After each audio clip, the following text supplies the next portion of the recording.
All right, welcome and falcha to Random Thoughts from County Antrim. And this the 27th day of June, our last day of June of 2021. We just had the summer solstice not too long ago, so the days are going to get smaller and smaller from now until December. It just seems like summer arrived, and already I have to look forward to shorter and shorter days. Well, I'm David McDonnell, your host. It's my half hour of historical information and yarns and stories and random thoughts. Today I was going to give you a little tidbit of historical interest. And it's an event that's barely a footnote in Irish history. It took place in the 1580s, September 23rd to be exact. It's over 400 years ago. Near Ardnaree in County Mayo. And I found this event fascinating, and I researched it quite extensively, and there's several pages devoted to this in my book, Clandonald, A Storied History of Ireland. And it turns out I'm not the only nut who is interested in such things. I've been corresponding with a man from Ardnaree named Dermot. And they are planning, I don't know when, but they're planning some sort of event to commemorate this particular event. And I have no idea what this is going to be, a recreation, a celebration, a funeral service. I don't know what it's going to be, but they're planning something. And I've been gathering some more information for him. So since I've been doing this, I thought I'd devote a half hour of my podcast to this. And the event's called the Battle of Ardnaree. It's along the River Moy. And I'm only going to talk a little bit about the battle, because it's not the battle itself that intrigues me. It's the why. It's the why the McDonnells were there in the first place. See, all historical events involve the who and the when and the how and the what. In this case, those questions are relatively easy to answer from the historical records. But for Ardnaree, the intriguing question, at least to me, is the why. Now, the backdrop of the story is the second of the Desmond rebellions. Desmond is the Anglicization, the English version of the Irish word for South Munster. And there wasn't a guy named Desmond. It was a region in Ireland called Desmond, and that's where this particular rebellion originated. And it began in the 1560s when some of the Irish Munster clans rebelled against the English. And the rebellion was begun by threats by the English to create settlements, English settlements in Munster. And after years of fighting, the rebellion was crushed by the English.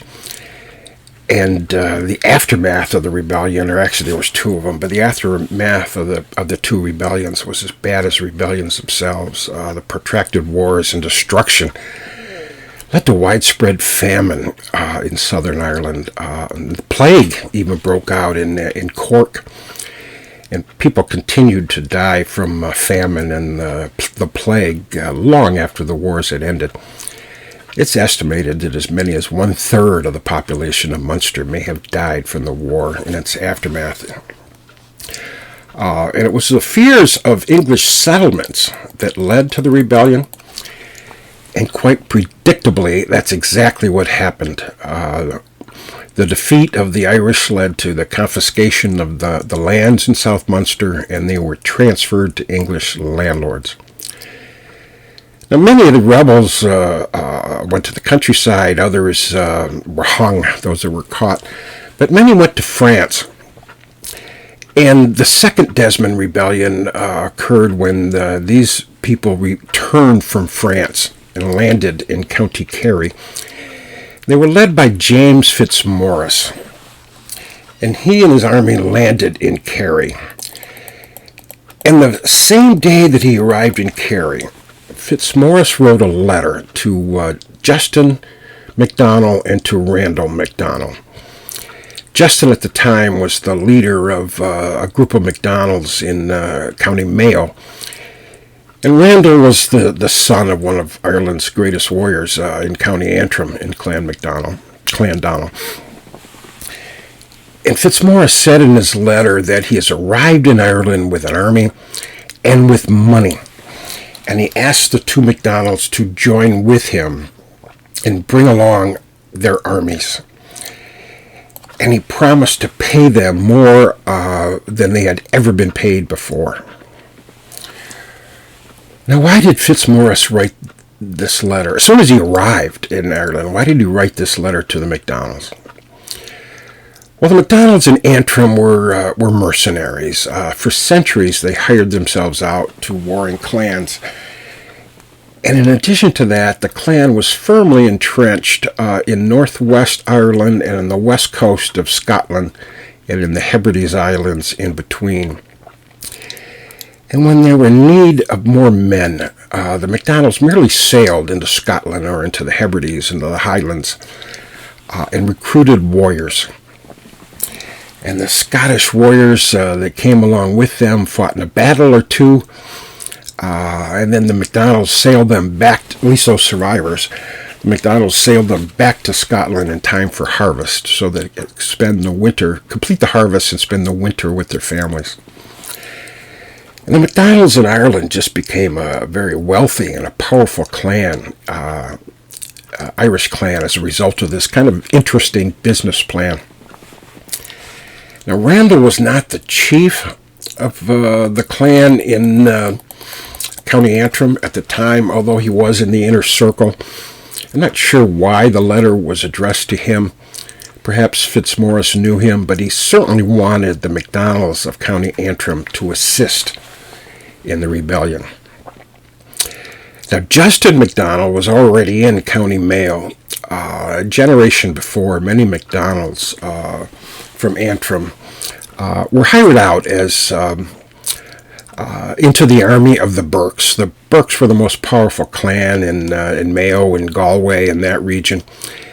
And the McDonnells, I think I've talked about this in earlier podcasts, the McDonnells manned tower forts that kind of encircled and protected the Burkes. And Justin at this time was the head of the McDonnells in County Mayo. And certainly Fitzmaurice was looking for help from him as well. Now, nothing came of these letters. The McDonnells of Antrim elected to stay out of this affair. They were too deeply embroiled in other issues, serious issues, with the O'Neills and other Ulster clans and in Scotland. And the Burkes and the Mayo McDonnells were already in rebellion against the English, and their war lasted another year or so before the English eventually quelled it. But the biggest thing that came out of this letter was that the English were aware of it. It was the first thing Fitzmaurice did when he arrived in Ireland, was to ask help from the McDonnells. And the English were frantic. Because what if, in fact, the McDonnells did help? This rebellion might become worse than it already was. Now, as the war raged in South Munster, the English heard reports of a large number of McDonnells who left County Antrim, heading south and west. And the English assumed, or at least they feared, that the McDonnells were heading towards Munster to assist in the Desmond rebellions. And this, I believe, the English were mistaken, and I think you'll see why shortly. But that was their fear. So let's take a look at the who. Who were these people? Who were these McDonnells? The McDonnells that left County Antrim and caused a stir among the English were there Donald Gorham McDonnell and Alexander Carrick McDonnell. Gorham it means blue, by the way, in Irish, and we can only presume, the way those descriptors were applied to the Irish, that Donald had blue eyes. Likely he had enough Norwegian in his ancestry to have had blue eyes. Donald and Alexander were two of the sons of James McDonnell. Now, James and his 4 brothers led the Antrim clan for many, many decades. And James was the chief of the clan for quite some time. He was the eldest son, and he was the king, the chief of the clan for many, many decades until he was killed in a war against the O'Neills. Now, actually, the most famous of the brothers was Sorla, known by the English as Sorley Boy. He was the youngest of the 5 brothers and probably the most famous of the 5 brothers, Sorley Boy McDonnell. So those were the 2, Donald and Alexander. And they led 3,000 people on a journey out of County Antrim. And this included warriors, but also women and children. And they sailed from Antrim to a peninsula in Donegal. And then they walked south through Donegal. And they did not have the permission from any of the Donegal clans to do so. But they were not looking for a fight. So they kind of kept to the mountains and to the woods and stayed out of trouble. And they continued into Fermanagh. In fact, I saw a report that in Fermanagh they stole several thousand cows along the way. Now, the English, when they heard of this, they sent ships into Foyle, a bay and then a river on Donegal, where Derry is. But the McDonnells were already much further south, and McDonnells continued through County Cavan and Sligo, and along the way, the McDonnells received some aid from some of the clans they interacted with along the way. And they stole from the others. So they did fine on their journey south from Donegal towards County Mayo. Now, about the time the McDonnells reached the River Erne, they received a message from the English governor of Connaught. And the English were already assembling an army to meet them. But the governor's letter wasn't threatening. Rather, it asked quite simply, "What are you doing here?"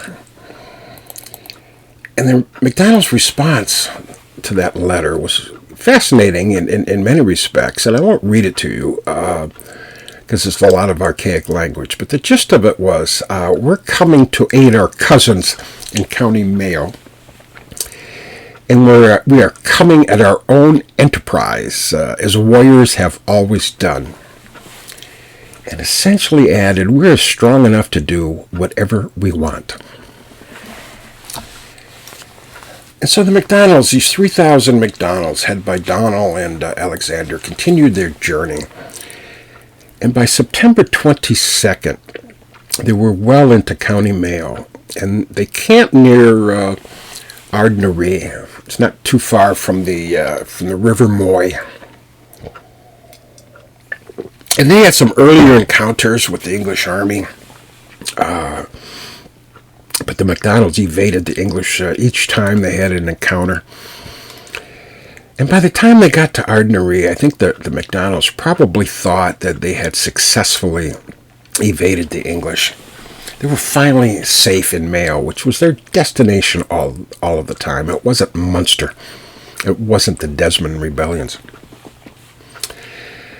Now, the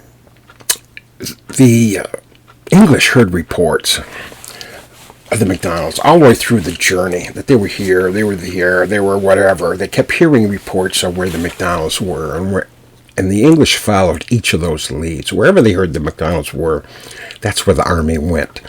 And whenever they got there, the McDonnells had already left.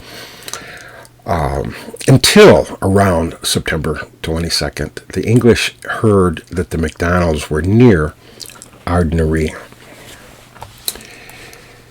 Now, the English forces reached Ardnaree just after dark on the 22nd of September.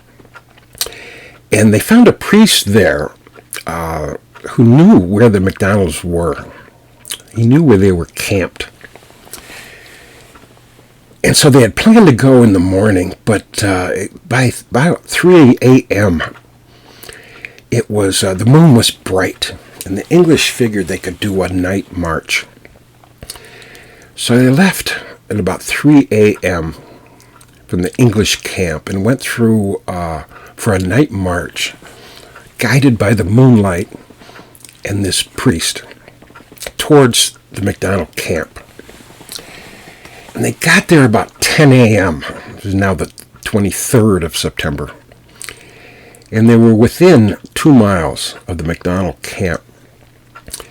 And the English were very quiet along the way, and the McDonnells had no idea that they were coming. So the English commander then gave out his orders. And his orders were from there that the cavalry would attack, and the infantry would follow immediately. So you started out with the cavalry, with then the infantry behind. And they sent out some scouts ahead of the main cavalry. So there were men on horse as sort of the scouts with the main cavalry and then the infantry. Now, the English scouts came in sight of the McDonnell sentries. And the McDonnell sentries thought that they're only dealing with the handful of horsemen that they could see. So they set up a battle line to defend against those horsemen, but they didn't bother to warn the rest of the McDonnell camp. But very quickly, the scouts were followed by the main body of the English cavalry, and the English cavalry easily overran the McDonnell sentries. And of course, the cavalry was followed, not terribly far behind, by the infantry. That wasn't long after, as soon as they blew past the McDonnell sentries, that the English cavalry was in the middle of the Irish camp, the McDonnell camp. There was really no time for the McDonnell warriors to set up a defense or a battle line. So the scene quickly became chaotic. You had English cavalry, Irish warriors, and women and children kind of all tangled up, going every which way, trying to figure out what to do. McDonnell's finally did set up a defensive line, but by then the English infantry arrived, and they quickly blew through that hastily assembled battle line of the McDonnells. And then things turned to panic. Irish men, women, and children just kind of ran as fast as they could, seeking safety wherever it could be found. And most of them headed in the direction of the River Moy. Now, the River Moy at this site, in fact, I've been to this site, and I looked at the river right where this took place, and it's not terribly deep, but it has a very, very fast current at this point.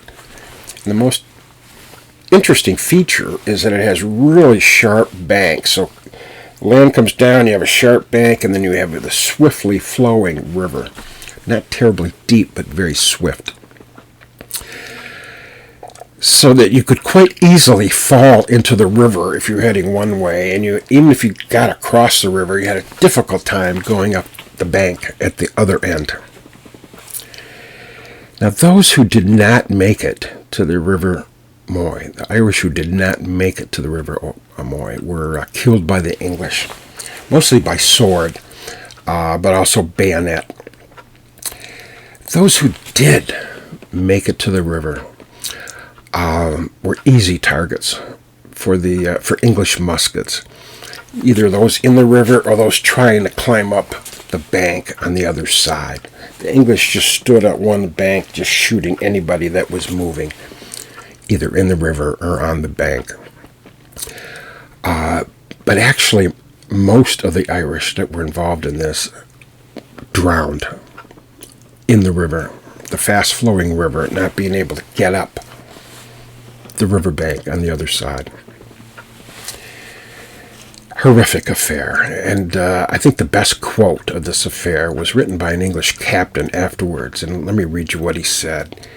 He said, "I was never so weary of killing of men. For I protest to God, for as fast as I could, I did but how in part punched them. I'm not sure what how and punch them means, but I think you get the gist. He was doing it as fast as he could and was never so weary of the killing of men. Now, this whole affair just took about an hour. And afterwards, there was over 1,000 Irish that were dead on the fields between the original camp and the River Moy. And hundreds more were found on the riverbanks or in the shallow parts of the water. And many, many more were found later, having floated down the river further along the River Moy. Now, there were about 200 McDonnells who were out on a foraging expedition that morning, so they missed that affair. But they were hunted down, and each one of them was killed by the English. And there were another 20 horsemen on a foraging expedition, but in a different direction. And they escaped and returned to Ulster in Northern Ireland. And those 20 Irish were the only survivors out of 3,000 in this journey from Antrim to County Mayo. Now, the McDonnells were very confident of their strength. I think that's obvious from the letter they wrote, their response to the governor. But they obviously made a catastrophic blunder at Ardnaree. They were woefully unprepared for an attack. The Annals of Ireland, which I've referred to in the past, the history of Ireland, noted this of these McDonnells. He said, their name and their fame were greater than their appearance. And I think that's quite accurate. Now, this still leads to the question of why. What the hell were these McDonnells doing there? These McDonnells from Antrim, what were they doing in County Mayo? They clearly were not playing any part in the Desmond rebellions. It was not their intent at all. McDonnells in this era never fought for a cause. They fought to acquire land. They fought for profit, but not for a cause. They weren't in rebellion against the English at this point. Now, the McDonnells' response to the governor also provides some clues. They said they were in Mayo for their own enterprise. They were doing what soldiers always do. And they thought they had the strength to do whatever they wanted. And also, with the war waging in Southern Ireland, they may have concluded that the clans there were weak, and that the English were preoccupied, and therefore the area was ripe for an invasion. But to me, the biggest clue is the fact that they came along with women and children. In Irish warfare, Irish men went to war, and the women and children stayed home. Irish warfare were fast-moving affairs. A group of clan warriors would come into a region. They'd take their booty and they'd get out of the region as fast as they could. They weren't long, protracted affairs. Hit and run were the best characteristic of Irish warfare through the ages. And if the Irish warriors prevailed, they went home and took along their booty. And they came home in time for harvest, and they came home in time to spend the winters with their family. These warriors just did not bring their families with them for an invasion. And yet these Antrim warriors did. Why is that? Well, there also was some indication that there was a rift amongst the people in Antrim, the clan leadership in Antrim.